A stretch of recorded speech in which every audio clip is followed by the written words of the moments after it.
I was waiting for her to make sure she turned it on. It's on. It's on. We're good. Yeah, we're good, we're good. Please rise for the pledge. I pledge allegiance to the flag of the United States of America and to the republic for which it stands, one nation, under God, indivisible, with liberty and justice for all.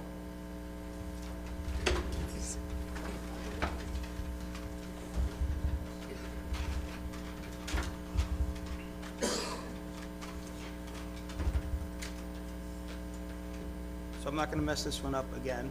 First item on the agenda is the approval of the minutes from our previous meeting, which was 6/23.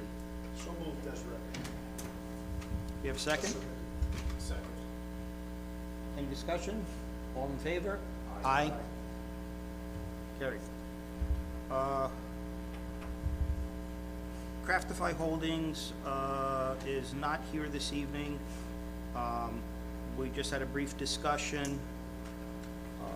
They haven't been here in a few times. Evidently, before the planning board, their application was, or a variance requested was denied before us. Technically speaking, it was their request for an interpretation, a favorable interpretation, that they didn't have to go before the planning board. That was the portion which the ZBA denied. The other part of their application was if the request for an interpretation was denied, then they were seeking a variance. The variance part of the application was never formally closed. So they're before the planning board now. I believe we left it with that you would send them a letter just asking their intent or letting them know that we can't hold the meeting open or open to the public for more than the 62 days. So at that point, is it abandoned? Is it? Well, at this point, we need to close the public hearing, and then it would require a vote of the board, a supermajority of the board, to reopen the public hearing at the request of the applicant if they wish to reopen the public hearing and present any further support for their request for a variance. Following closing the public hearing, the board can either make deliberations at that point and make a decision on the entire application, or they can delay deliberations. But the public hearing can't remain open indefinitely without the applicant's agreement. I make a motion to close the public hearing. Second. Motion and a second? So I'm seconded. How do we vote? Aye. Okay.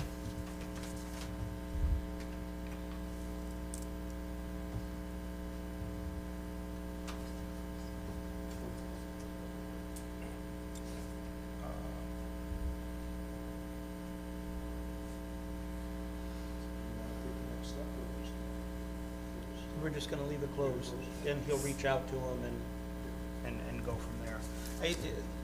Always, they paid a fee. They might be thinking they're doing the right thing, but the application is going to have to be re-advertised. It's probably, after the planning board, it's going to be something different, and we don't know. Maybe, there won't be any variances needed at all. I doubt it, but we'll see what happens.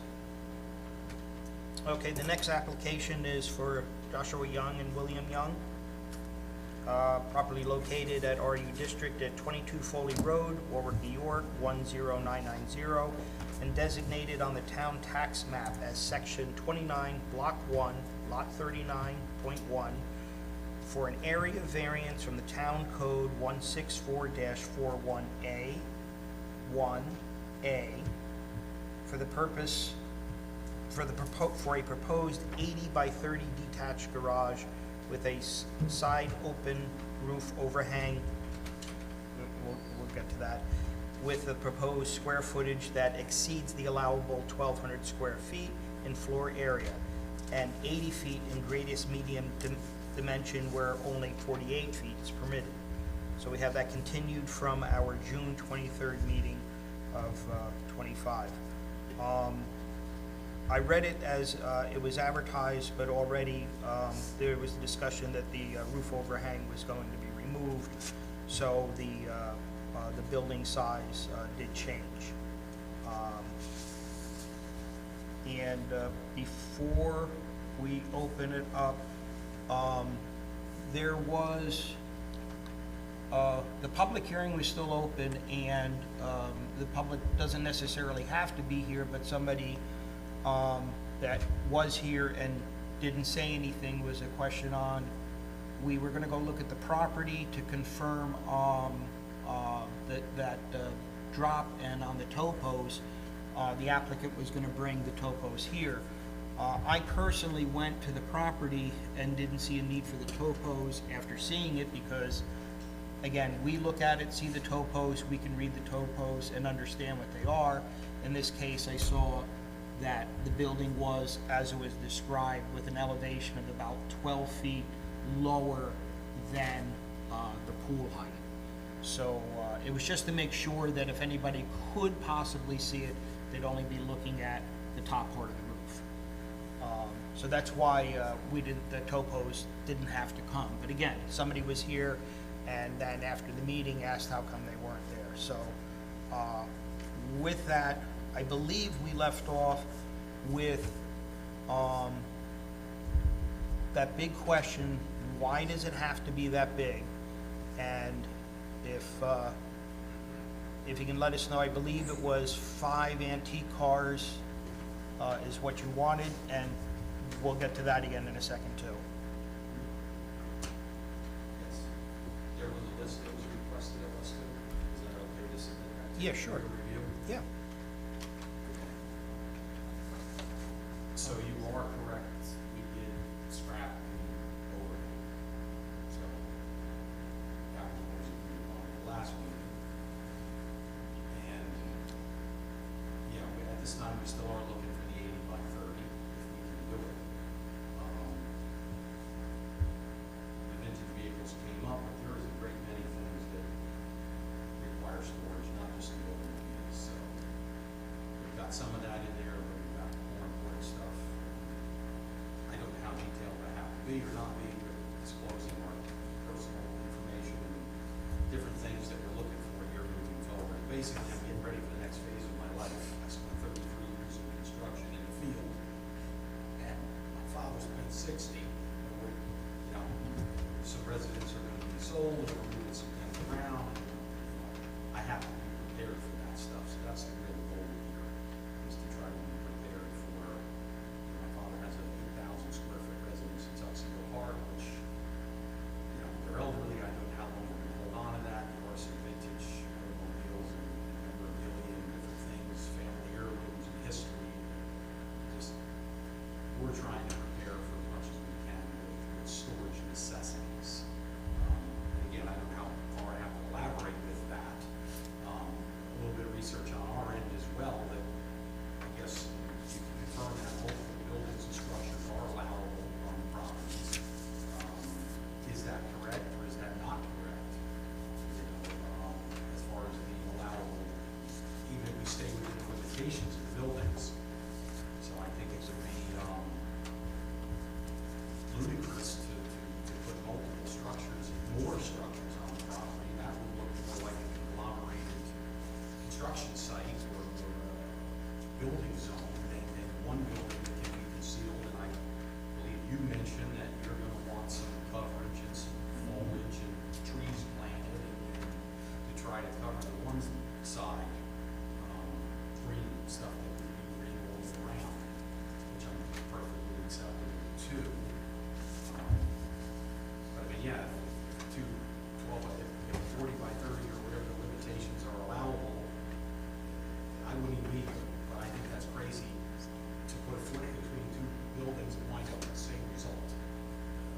Anyway, to try to make it look more like a barn or a condominium, close with it, and put the foliage around it, as was suggested by you in the beginning. I mean, construction 33 years, I get it, no one wants to, but this is really in a spot, as he witnessed it, it's just not even visible from any side of the property, other than one side, potentially during 3 or 4 months of winter's present, which we would try to close and eradicate by doing all these plantings, and however many it takes is what we would do. And, under those suggestions, we wouldn't be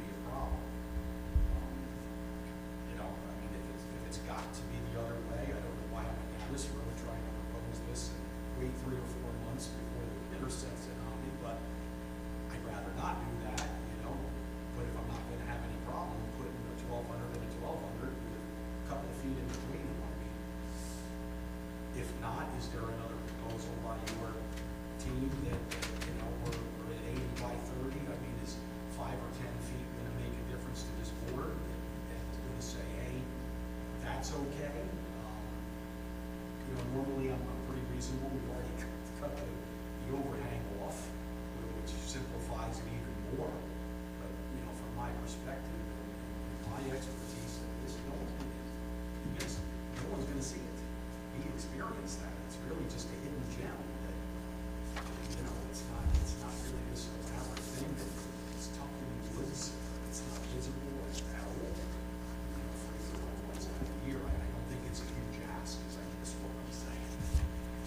You know, and especially if we're gonna break it down and say, okay, you do 1,200 square feet here and 5 feet parking, you do another 1,200, does that even make sense?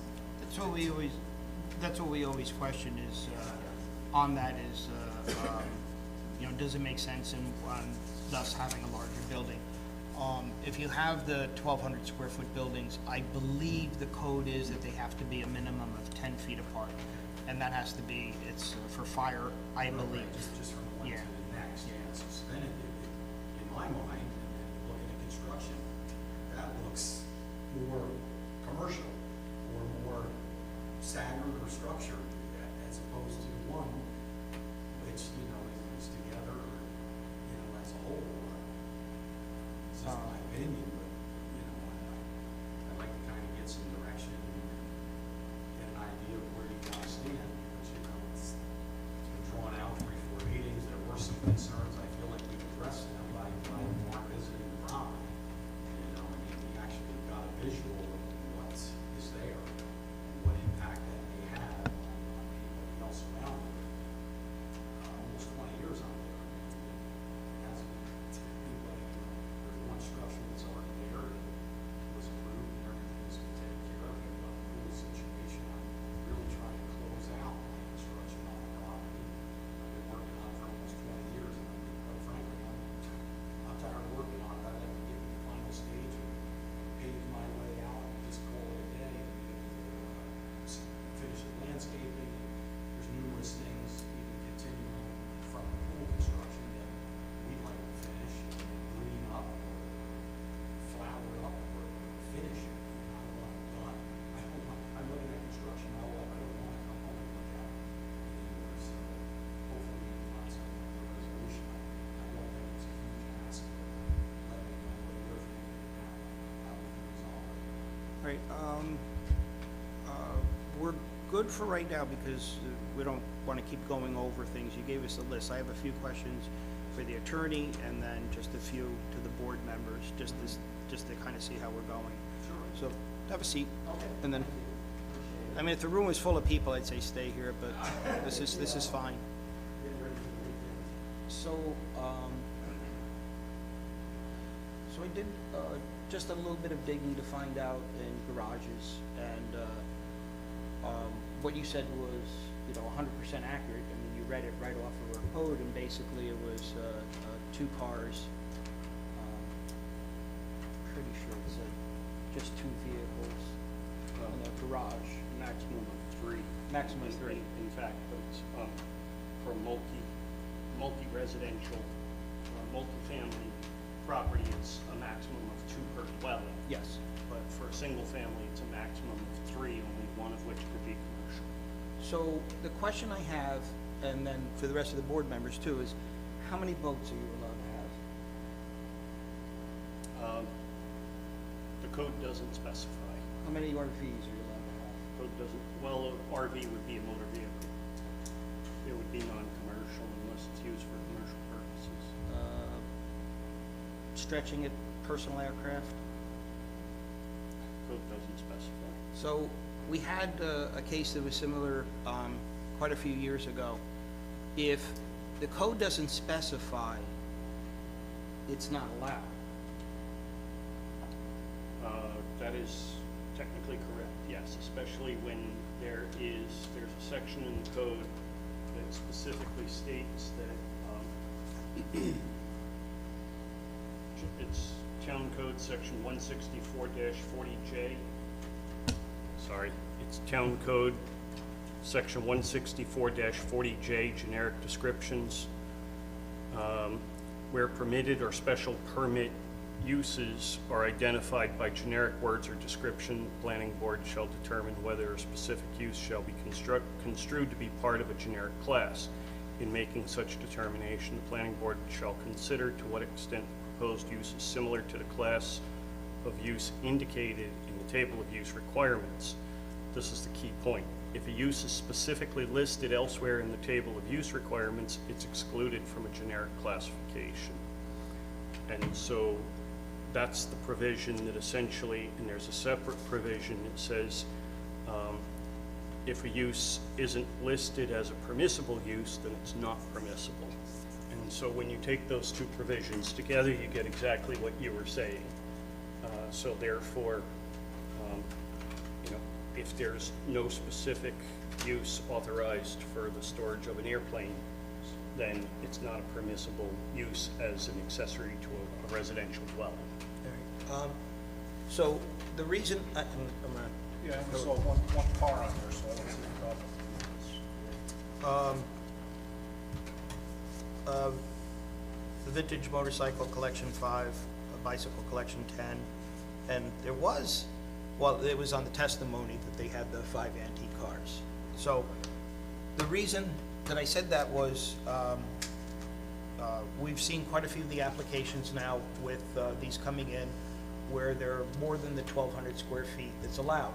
Yet, if you think about it, in my own garage, what I have is a lot more stuff crammed in there than really what 1,200 square feet can hold, but all of it is something that in a household would generally have. And then we look at the applications that come before, and the one that was before us at the last meeting with the large RV and the large boat. Clearly, the 1,200 feet isn't, going to work. So, so we look at each one individually. In this particular case, we had neighbors said that they could see it. And I questioned that, and then after going over there, the truth is that one neighbor will be able to see this from her house. She will be able to look between a house and a barn, and she'll be able to see the top of a roof. If that building's 100 feet long, or only 30 feet long, she's only gonna see that one section of roof. So, on the other side, where the neighbors didn't complain, some screening would be able to cover this. So,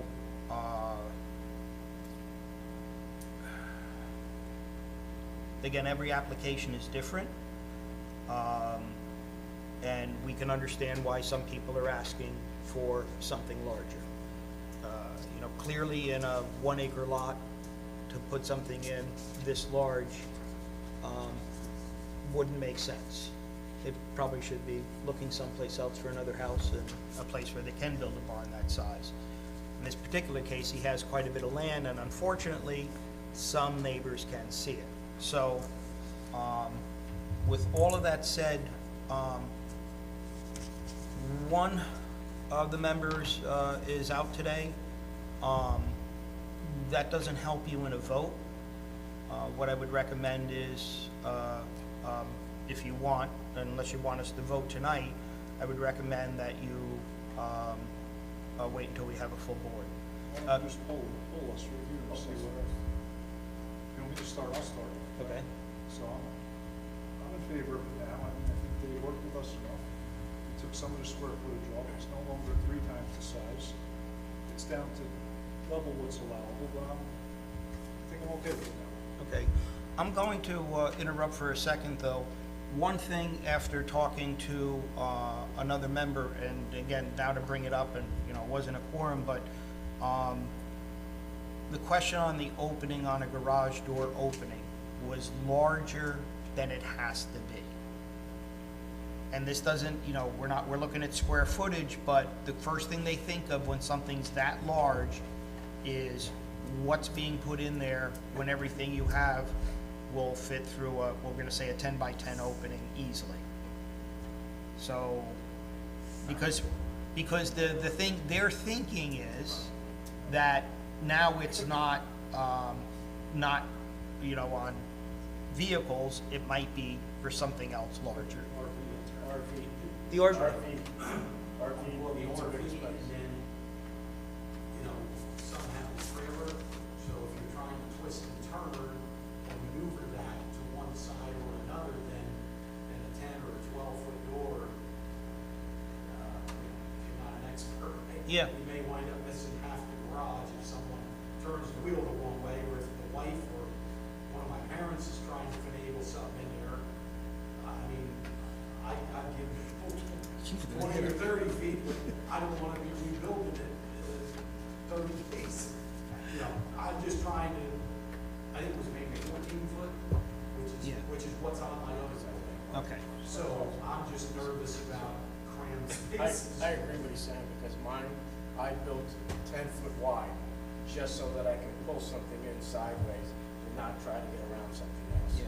Wider's always better. Yeah, Okay. when you start to, let's just say you're backing it in, or if you've got something, you open the door on, some people like to open the door to get a visual, I just would rather not, you know, play that game with roulette, hoping somebody, you know, if it would just be personally, but, you know, there are other moments that I have to consider, so, okay. would be my concern about that. I like to finish both. I agree with the applicant, he's going through a lot to do this, and the fact that he's willing to, you know, put some kind of growth greenery there to shade it, and the site visit, I don't see an issue with this. Okay, all right, Yeah, you reduced the size significantly, yeah, but. Okay. yeah. Okay. Bill? Mr. Young, you've been more than accommodating, presented, you know, you just listen to what we said, and, you know, I think you were at 4,200 square feet Oh, to yeah. start, down to 24. Yeah. 9 people came in here, I think, and said they don't want it, so that's why it's probably dragged out a few meetings. I can see, I think that was one person's personal vendetta that really didn't have whole much water. Yeah. When the facts came to light, We all get to deal with those. Yeah. Mark did the site visit, he was one of the. yeah, so, yeah, I don't, and also you're probably knowing a little bit about what you do now, you're probably darn good with landscaping, so I'm hoping after 32 years, I can. I'm good with it. Okay. All right, so I was fine with it too, so, I think we can go ahead with a vote, but, You need to close the public hearing but, first.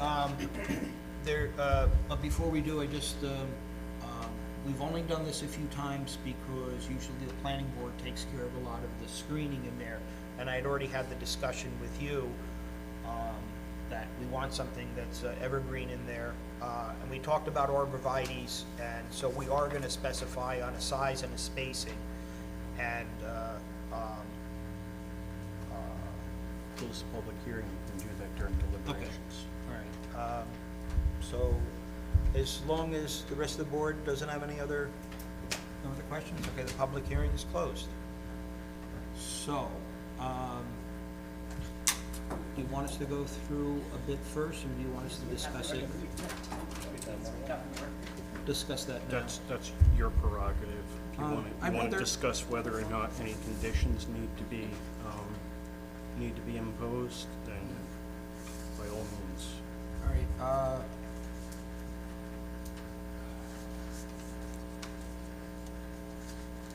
I'm just, I'm gonna go over the arborvitae again, and, when Jan Jansen was here, he owned the nursery, and he was always the best person to ask on the spacing and the varieties and stuff, but, what we'll do is we'll put a condition in on this, and if it has to be tweaked, and, we can look at that, and, but I think, if what you're gonna do is greater than what we're asking, then there isn't a problem. But, I'm just trying to remember the last time that we put the arborvitae in.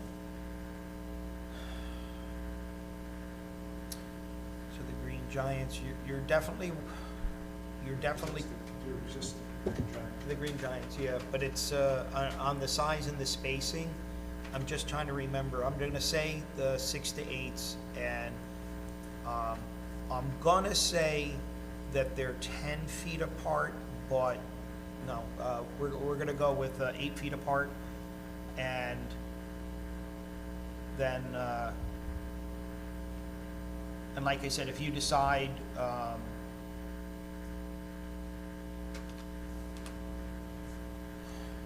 does that work?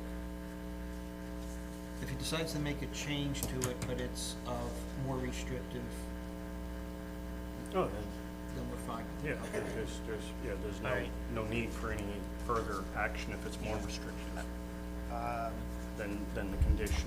Condition sets a minimum, So the, or actually a maximum distance.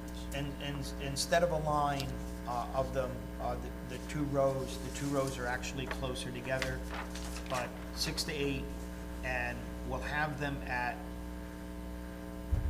we'll still have them at 8 feet apart, okay?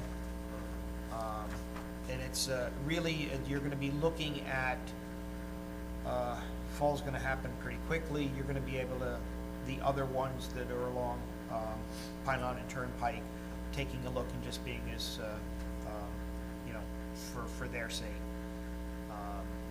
And that there isn't anything that you can do about that roof line that's going to be on the other neighbors. And I think they would have to agree, and I think there was their own testimony as to where it was gonna be, so, okay. Mark? Yes, sir. As a point of clarification for Yes. purposes of the resolution, I'm looking at the site plan, Mm-hmm. and the barn sits lengthwise north and south. Mm-hmm. Is the screening to be on the west side? Or East on side. the east side? East On side. the east side of the Yep. barn. Okay. Just wanted to clarify. Yep. And again, that's gonna be, you put in those stakes where the building's gonna be, look at the building so that you know how long that's gonna have to be. Okay, because it's not simply going to be, 80 feet, chances are it's gonna be closer to 100 feet because you, just for the angle. Yeah. And the other is you might wanna check with, if you're gonna, whoever you're gonna deal with, you're buying a substantial amount of trees, you might want to have them come out because, your disturbance area, you can't really take down anymore, but at the same time, the arborvitae do like light. It's not a lot of light, but it's also, they can't be in the shade either. I'll Okay. deal with the answers. Yeah, so they'll know. Yeah. Good. Good, okay. Go through a list? Oh, we didn't do that yet. No, we did. There was no official motion. Okay. All right, we got one now. Second? Second. All in favor? Aye. Motion carried. All right. You're prepared to review the statutory requirements for area variance? Yeah. So, in considering the granting of an area variance, the zoning board of appeals is required to consider 5 statutory criteria. Number 1, will an undesirable change be produced in the character of the neighborhood or a detriment to nearby properties be created by the granting of the variance requested? The applicant states no for the reason of it's not located in a neighborhood and cannot be seen. Does the board agree with the applicant that it will not produce an undesirable change in the neighborhood or detriment to nearby properties? The answer is yes, because of the screening that we're putting in. Everybody agree with that? Yes. Number 2, can the benefit that the applicant seeks be achieved by some feasible method other than the variance? The applicant states no, and the reason given, it's necessary for multi-purpose use, storage for antique car collection, etc. Does the board agree with the applicant that the benefit cannot be achieved by some feasible method other than a variance? Yes. Is the requested variance substantial? The applicant states yes. Does the board agree with the applicant? Oh, yeah. Yes. Question 4, will the proposed variance have an adverse effect or impact on the physical or environmental conditions in the neighborhood or district? The applicant states no. For the reason given, it's not located in the neighborhood and it's set back from the street. Does the board agree with the applicant? Yes. Yes. Question 5, is the alleged difficulty self-created? The applicant states no. For the reason given, there's a need for more storage. Does the board agree with the applicant? No. No. It's always self-created.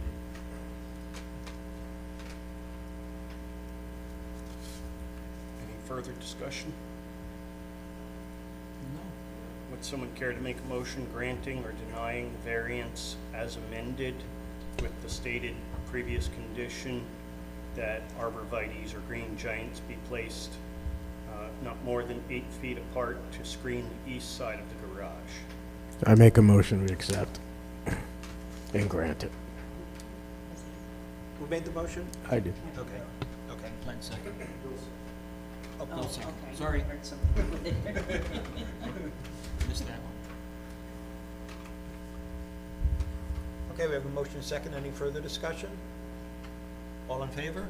Aye. 4 ayes.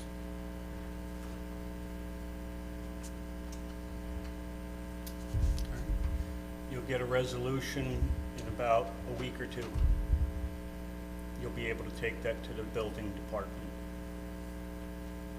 Congratulations. Gentlemen, thank you. Thank you so much. I really appreciate all your time and efforts and understanding of the matter at hand. It was a pleasure working with everybody. I patched the road for free. Could you cut your line too? The DeMarvels were thanking me, but I saw your white markings. So whatever you need from me, call me. Thank you so much, guys. Take care. Have a great night. We haven't denied anybody yet.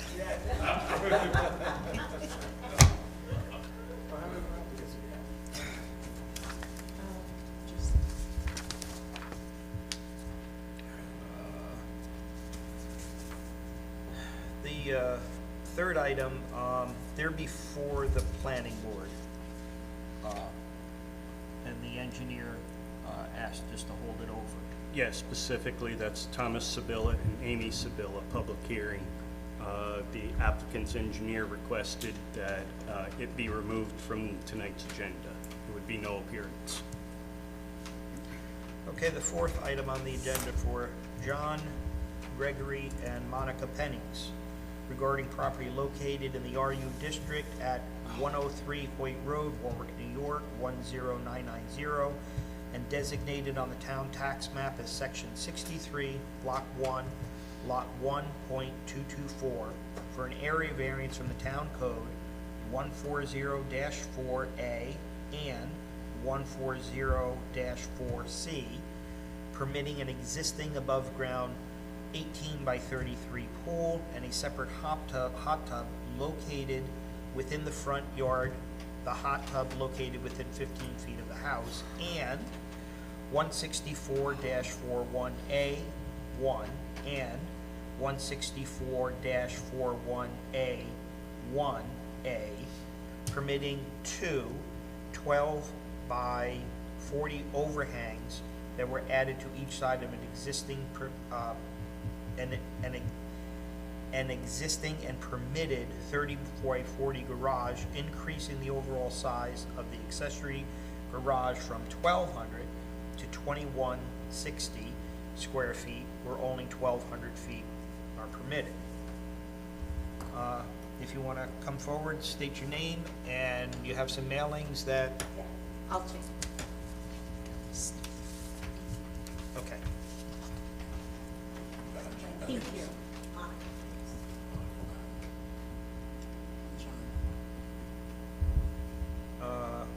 I have,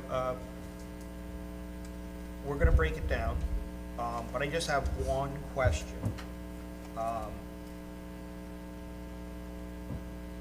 how did all of these come about? I mean, usually it's, building inspector comes, the bank, there's a refinance, you're selling it. How did all of these, Oh, yeah. okay, After I had a sparkling credit, never missed a payment in my life for our operating money. After 30 years of the same bank, they denied us operating money, which I borrow every year and pay back. And so we went to like 40, 50 banks, and they say I have great credit, and she has great credit, but we don't pay ourselves enough money. We're farmers, you know, I pay myself a check hardly ever. So, long story short, my layman-like attitude, you know, we finally found a farm credit, gave us a loan. They approved us. They said we had to do, what was it? All these things. for- abstract? They I wanted, forget, you know, Yeah. just the. kind of Yeah. like a title search, Yeah. and Right, then exactly. John McGloin came and he did my original Yeah, plans, he had to come do that, and the town, people at the town here, they've been very helpful, because I don't know that kind of stuff, you know? So they told us exactly what we had to do, and in the meantime, it's been a very stressful, like, ringing up credit cards just to operate on our farm. So, long story short, it's been pushed a little bit and pushed a little bit, and we need these, whatever I did wrong straightened up, and we're prepared to do so. You know, the overhangs, all right, that, let's, in order to get the loan money to operate this year.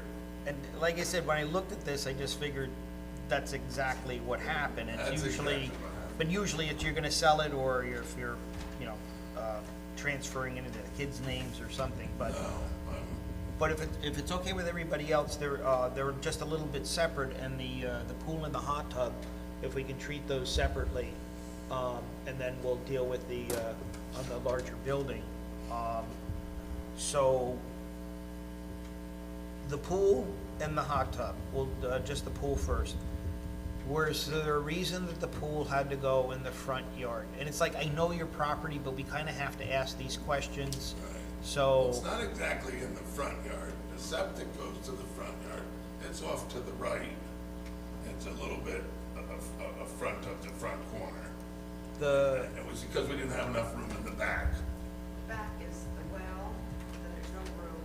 And there's Then it's electric goes runoff, through there. And then Yeah. it's the electric. yeah. So, well, what did the lady say at the time? Yeah, she was like, how you know? I'm just gonna pull out the map, and, right here. okay, Mark, I have, oh, I'm familiar with the property, so the way the house is set, Hoyt Road runs all the way, so Yeah. that whole piece is front. yeah, And the house is way up at the far end, so you could have put it towards the Yeah, other there's side. no, I'm familiar with the Yeah. property too, but it's, that's, It's a unique piece, the way the house is laid out. There's like 3 acres down here and the rest is up above, and our entrance to the driveway's down at the bottom too. It's not like it's in our front yard and it's not by any houses. I did. We have your survey here. Oh, okay. and the other, what year was the house built?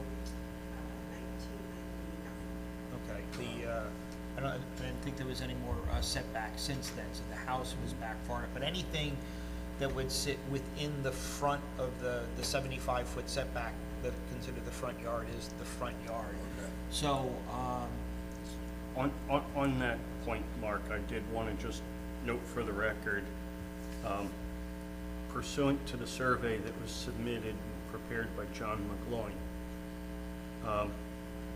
the corner of the house sits back 268 feet from Hoyt Road.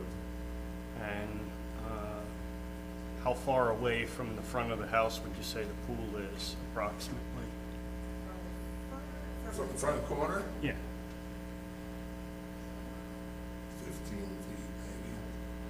20 feet to the pool, to the. Looks an like it's a little oval-shaped bit pool. more than Yeah, that, it looks like but about 20 feet. It's an oval-shaped pool, and then they asked us to put a self-closing fence in, and we did that too. So, the Can I look at it? yeah. So the point that I wanted to make for the record is that the pool is not within the front yard setback. It's like more than 150 to 175 feet, maybe even 200 feet from the road. So it's not within the front yard setback. It's within the front yard technically, but not the front yard setback. And that's This the is- problem with the code is it says it can't be in the front yard.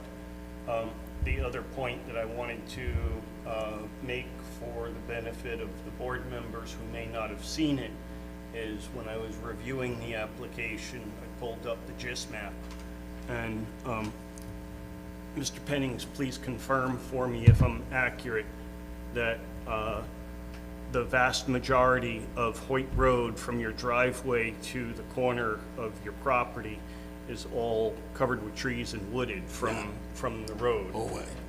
So with the exception of the opening at the driveway, Hoyt Road is completely wooded, and also the back property behind the pool from the neighbor's property is Old also farmer's wooded. stone wall fence back there as well. Yeah, so it's basically not visible except if you're sitting in his driveway. Is that Actually, accurate? that's lower over here, you can't even see sometimes that way. You don't see it really till you get way up here. Okay, so until you get closer to the house, even up the I mean, driveway. I guess you could see it from there if you're technically looking up the hill, but But essentially, for the most part, the only place it could be seen really is from the driveway itself, Way at one up point, on the at ground. one point or another. Is that correct? that's correct. Okay. You can't see it from any Hoyt Road at all, really. Yeah, and this whole thing here, and this is all wooded. So, going to the hot tub, and I'm only saying that because we had quite a few applications on the hot tubs that came before us, and I went to see the building department, and we cannot, it's what the code is, that they have to be 15 feet from the house. People have hot tubs within their house. So it's a room, they have a hot tub, but it's in the house. Sounds like it can't be there. And then people having them on their decks, and usually they're within the 15 feet.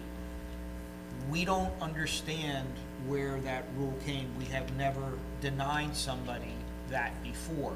If somebody's getting a permit and they're putting in their hot tub, then they're gonna let them know that it has to be 15 feet away, and then they're gonna have to figure it out. Sometimes, because of reasons, the topo, etc., it can't. I don't have a problem with the hot tub, and it's mostly because I just don't understand the reasoning and why it has to be that many feet away. So the reasoning is because of a deficiency in the drafting of the town code. There are no separate setback requirements for a hot tub. A hot tub it falls by default under the definition of a pool, because the definition of a pool is so broad that a hot tub falls under it. And the setback requirements for a pool are that it has to be a minimum of 15 feet from the basement of a house to keep the weight of the water from collapsing the basement of a house in. And since a hot tub sits above ground and doesn't have nearly the volume or capacity to damage the foundation of a house, it should be inapplicable. But technically speaking, under the town code, a hot tub falls under the definition, the very broad definition of a pool, and therefore it's subject to the 15-foot setback that applies to pools. So it's a default. So, with that said, in us giving a variance, the reasons for the variance or reasoning would be that it shouldn't considered a pool and should have something different, but our town code already says that. It's only a technicality in us giving a variance, for this application. Well, when we give an application, there has to be some form of practical difficulty that the applicant would suffer if the code were enforced. In this particular case, is your hot tub already installed? Yes. Okay. Would you suffer a practical difficulty or a hardship if you had to move it more than 15 feet away from the house? Yeah. Suffering of a lung disease, to be honest with you. That it's helped a bit. with So that. would you say that it would be a financial hardship to have to move the hot tub more than 15 I'd say feet so. from the house? I would say so, yeah. That helps me out a lot. Okay. All right, all right, we covered the pool, we covered the hot tub. When we give the variances, will we be giving one blanket variance? or- Depends on whether or not there's any amendments. Okay, okay, good, all right. The last one are the two overhangs, and unfortunately, as soon as there's a roof, it's considered then measured from that distance. The application, before you, he removed his to bring down the size of it. So in your case, it's very clear, that you needed that additional space for storage. Does anybody have any, like I said, I've been there, I've seen it, I've seen everything that's under it. It's, yeah, it's just one of those things, you know, you don't have it, so everything's left out in the open. The fact that you have a running farm, although the property itself is not attached to any of the. It was Subdivided. attached, but we recommended that we subdivided, Yeah, and I bought 50 to 55 acres from my father, just paid that off, and okay, we're in the process of buying the last 12 and a half acres of commercial now, so. okay, because it's you know, reasons for having it, but I mean, it's pretty clear that you have, through your business stuff and the farm. We're still You need- connected to it, but we're. And you need more space too, besides just that. And again, it's existing, so, if any, We have a couple of technical details that we should cover that we kind of jumped over. okay, So, just wanted to note for the record, that while there was a application for a building permit that was denied, there appear to be no, actual violations of record, with the exception of the, permits that they're seeking to obtain through this variance. There was no GML 239 referral needed based on the nature of the application and the location of the property. The applicants already presented their proof of mailings for the hearing, and the applicants essentially discussed the property.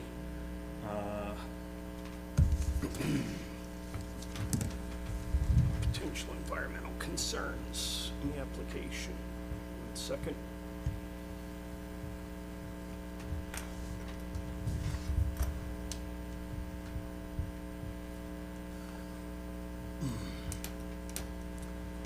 Okay. So in the short form EAF that you prepared and submitted, and I actually noted that you prepared and submitted not only a short form EAF, but also a long form EAF. I'm only looking at the short form EAF at the moment. That's the only form that we actually require that you submit for an initial variance, unless the zoning board requires a long form for more detail. In question number 5, it says, is the proposed action a permitted use under the zoning regulations under 5A? And 5B, is the proposed action consistent with the adopted comprehensive plan? And there wasn't actually an answer. There's a little notation that the ZBA would know, that Connie said the ZBA would know. So I just wanted to note that for the record. is the proposed action a permitted use under the zoning regulations? Yes, because a pool, a hot tub, and a garage, and the expansion of a garage are all accessory structures to a residential dwelling. And so they would be permitted so long as they're in the right location and of the right size. That's why you're here for variances. And is the proposed action consistent with the adopted comprehensive plan? Again, these are comparatively small residential accessory structures, which would be consistent with the adopted comprehensive plan. So I'm just going to note for the record that we're going to select yes for both 5A and 5B on your short form EAF. Is that acceptable? And question 13A, does any portion of the site or the proposed action or lands adjoining the proposed action contain wetlands or other water bodies regulated by a federal, state, or local agency? And you stated yes. And if you could just elaborate for the board, I presume you're talking about the stream that runs along the boundary of your property? And is the location where you're putting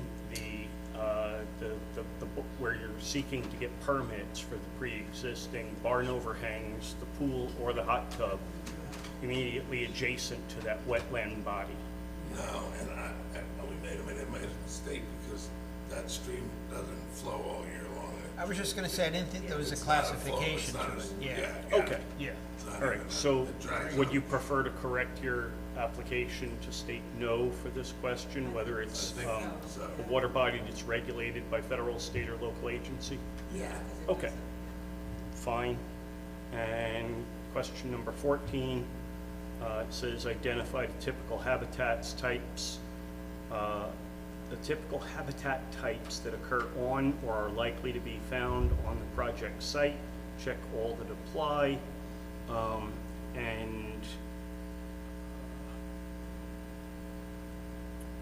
we just clarified that you don't have any official wetlands, so there are 7 different options. Shoreline, I don't believe it's shoreline. Forest, it's not really forested, is it?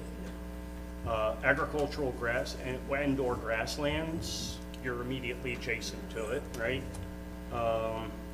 Wetlands, we said no, it's not urban, and it would be suburban, given that you have other residences in your immediate vicinity, correct?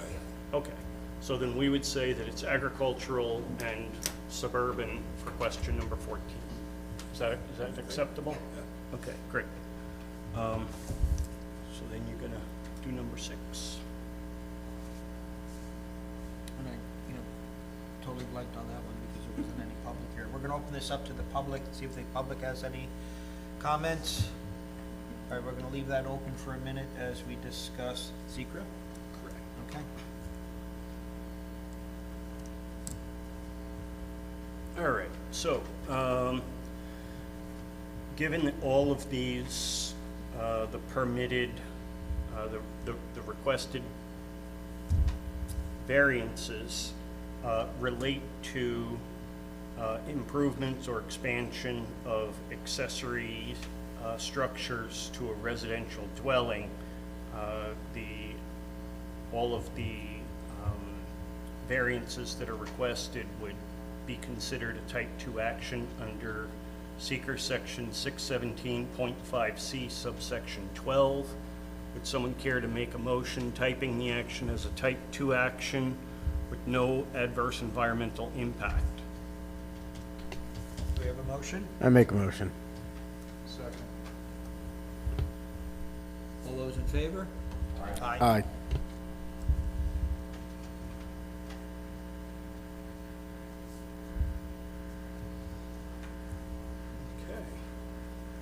Okay. The zoning board needs to determine if any site inspection is necessary.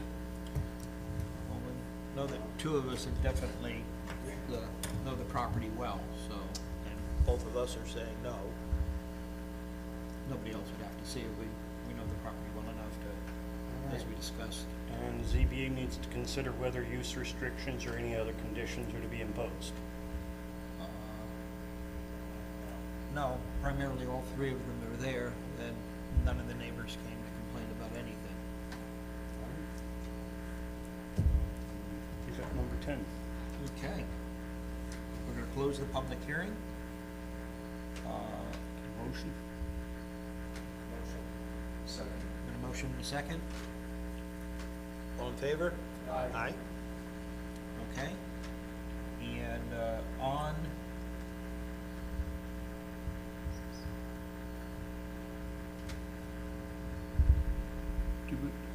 did we already though determine on, a motion that it's type 2? Yes. Because of the 3, okay. Yep, we already did that. Okay. Yep. All right, so I guess at this point, a motion, because none of, it's not changing from the advertisement and all. So if we can have a motion to accept, how do I word it?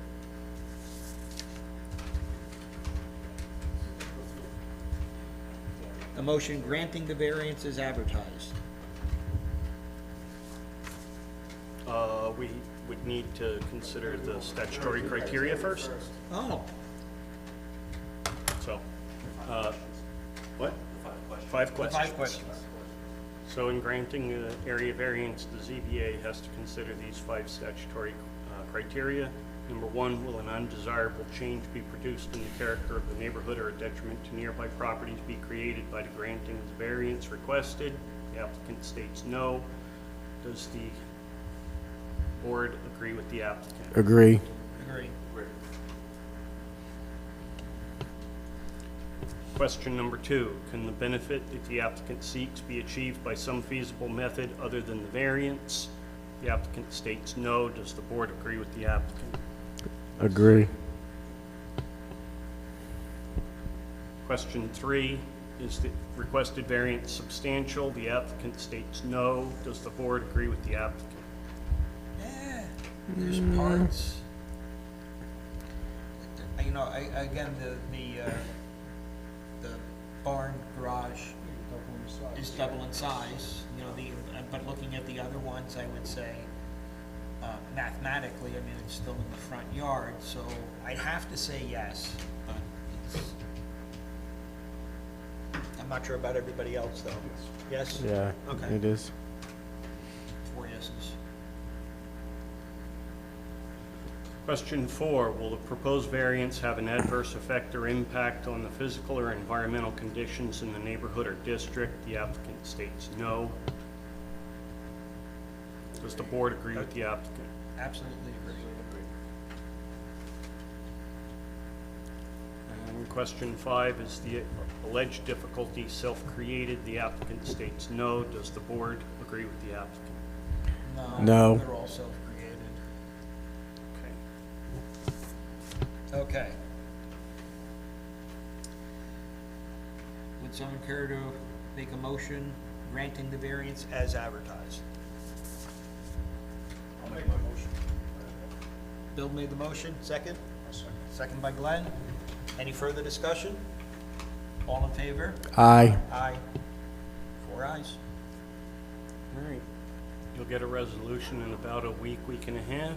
Congratulations. Best of luck with your projects. Oh, thank you. Appreciate it. Thank you so much. Nice meeting you. Nice to meet you too. Pleasure. From a motorcycler myself. Hope you'll be back out there. Thank you so much. Nice meeting you. guys. I'm Jack. Appreciate it. Nice to meet you, I'm Mary.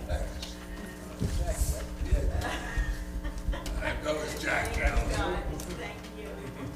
Thank you very much. Good night, guys. Good night. Yeah. Can I motion to adjourn? Oh, Have a nice night, guys. we approved the minutes. Nothing else on the agenda? Nope. Want to comment on it, or no? No. We I'll- already did. made a comment on the Yeah. record that they requested that they be removed from the agenda. Okay. So A motion just for adjournment? adjourn. Second. A motion? so. We're all in favor of that? Aye. Okay.